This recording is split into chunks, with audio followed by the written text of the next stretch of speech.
है कहा,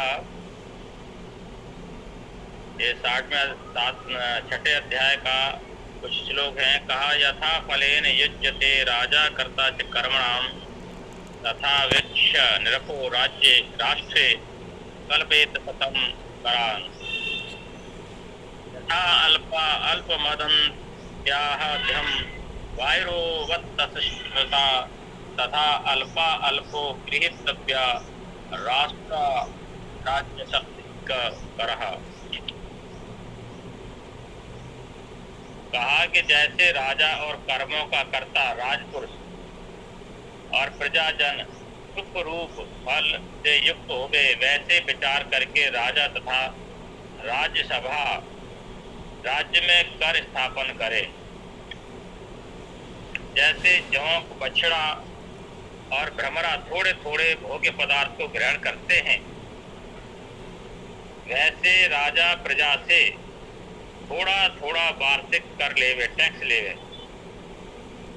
ज्यादा लेवे, जिससे कि मतलब प्रजा को दुख हो, प्रजा को परेशानी हो, प्रजा को किसी प्रकार का अवैध रूप से या अधिक मात्रा से न ले। जितना शास्त्र युक्त है उतना ही उसको कर टैक्स लेना चाहिए, जिससे कि प्रजा को दुख भी ना हो, उसका टैक्स भी चला जाए।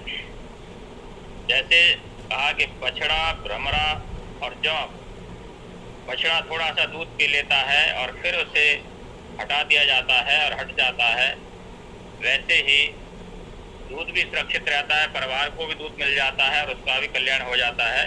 इसी प्रकार राजा को भी होना चाहिए कि थोड़ा सा कर लेंगे प्रजा से, जिससे प्रजा का भी किसी प्रकार का कोई दुख न हो, कष्ट न हो और अपना भी प्रयोजन चल जाए, राष्ट्र का भी। अति लोभ से अपने व दूसरों के सुख के मूल को उच्छिन्न अर्थात नष्ट कदापि ना करे, अर्थात ज्यादा लोभ भी ना करे।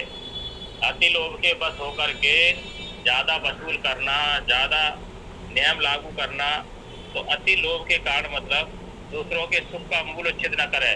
दूसरों का जो सुख का मूल है, जो सुख का आधार है, उस मूल को नष्ट ना करे, क्योंकि जो व्यवहार और सुख के मूल का छेदन करता है वह अपने और उनको पीड़ा ही देता है। ऐसा व्यवहार न करे कि सुख के मूल का छेदन करेगा तो उसको भी पीड़ा होगी। अगली बात कही, जो महीपति राज्य को कार्य को देख करके तीक्ष्ण व कोमल भी होवे, वह दुष्टों तथा तीक्ष्ण और श्रेष्ठों पर कोमल रहने से राजा अति माननीय होता है। जो राजा होता है, जो कार्य को देख करके तीक्ष्ण और कोमल भी होवे, तीक्ष्णता का काम जहाँ तीक्ष्णता दिखाना है और जहाँ कोमलता है वहाँ कोमलता दिखानी है। दुष्ट को अगर दुष्टता कर रहा है तो वहाँ कोमलता की जरूरत नहीं है, वहाँ पर उसको तीक्ष्ण होना पड़ेगा, सख्त होना पड़ेगा और उसको दंड देना पड़ेगा। किसी के वहाँ पर सख्त होना बहुत जरूरी है। लेकिन कहा कि श्रेष्ठ पुरुषों पर, जो श्रेष्ठ लोग होते हैं, सज्जन लोग होते हैं, जो समाज के हितैषी होते हैं, ऐसे लोगों पर हमेशा कोमल रहने से राजा का सम्मान बढ़ता है, मान बढ़ता है। इसलिए हमेशा दुष्टों पर सख्त रहना चाहिए और सज्जनों पर कोमल रहना चाहिए, कृपा दृष्टि बनाए हमेशा रखनी चाहिए। अगली बात इसी श्लोक में कही, अगले श्लोक में, इस प्रकार सब राज्य का प्रबंधन करके सदा इसमें युक्त और प्रमाद रहित होकर के अपनी प्रजा का पालन हमेशा करते रहना चाहिए। निरंतर किसी प्रकार की रुकावट न पैदा हो, किसी प्रकार की रुकावट न करे और निरंतर सब प्रजा का प्रमाद रहित होकर के। जब व्यक्ति में प्रमाद आ जाता है, आलस्य और प्रमाद दोनों शब्द अलग हैं, दोनों शब्द के बहुत ही अंतर है। प्रमाद होता है जो व्यक्ति अच्छा भी नहीं सोच पाता, अच्छा और बुरा का मतलब नहीं, अच्छा तो करता ही करता लेकिन उसके साथ बुरा भी कर देता है प्रमाद के अंदर।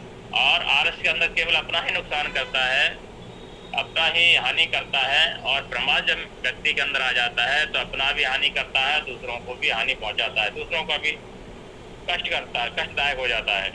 इसलिए जो है प्रमाद रहित होकर के प्रजा का हमेशा निरंतर पालन करते रहना चाहिए, राजा का कर्तव्य है। इस वृत्त सहित देखते हुए राजा के राज्य में डाकू लोग रोती विलाप करती प्रजा के पदार्थ और प्राणों को हरते हैं। वह जानो वृत्त अमात्य सहित मृतक है, जीता नहीं और महा दुख को पाने वाला है। अर्थात सेवक हैं राज्य के, और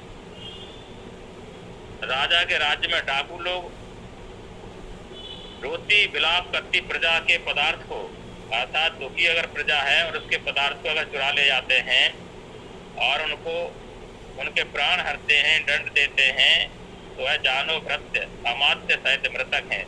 ऐसे सेवक वो जीते हुए मरे हुए के समान हैं कि उनके होते हुए भी प्रजा दुखी और मतलब डाकू लोग उनके पदार्थों को चुरा ले जाए, चोरी आदि कर ले जाए, तो वह सेवक जो है जीते हुए मरे हुए के समान होते हैं।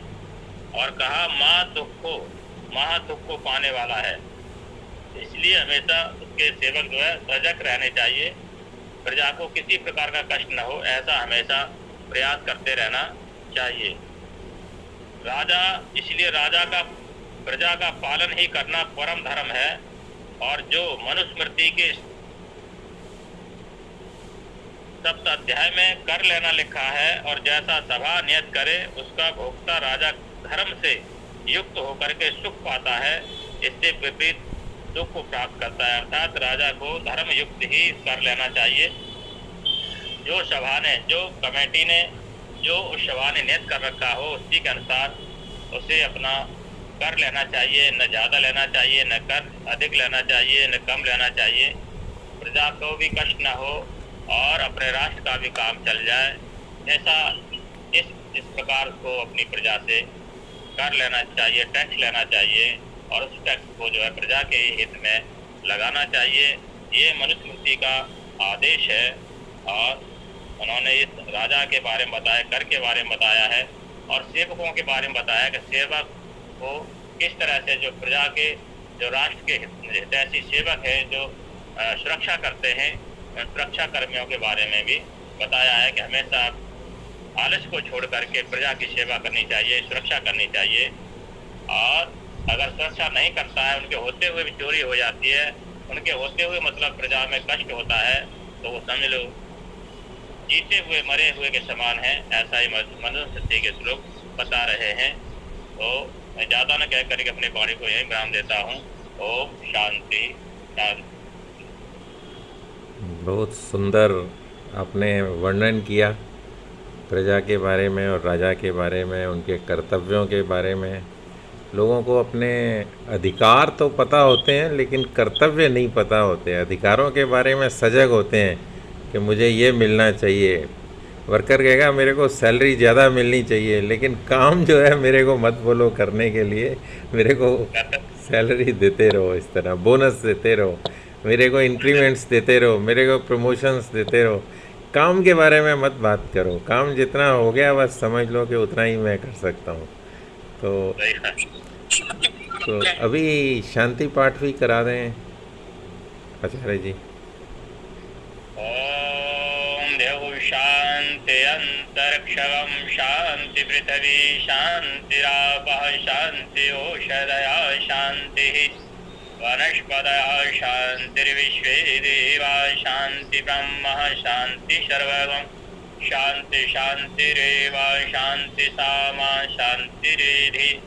ओम शांति शांति शांति। ओम सर्वे भवन्तु सुखिनः सर्वे सन्तु निरामयाः सर्वे भद्राणि पश्यन्तु मा कश्चित् दुःखभाग् भवेत्। सर्वेभ्यो नमः।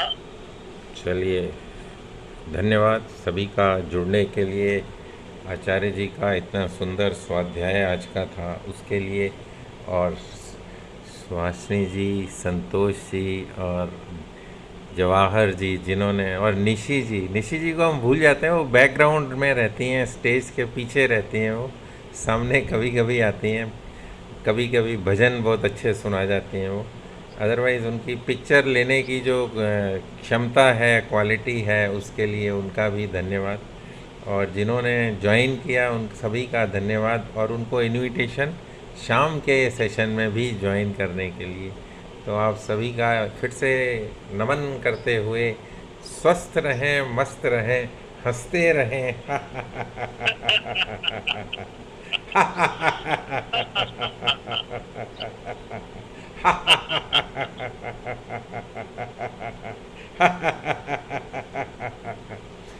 अभी मीटिंग को यहीं पे रोकते हैं, आज की सुबह की।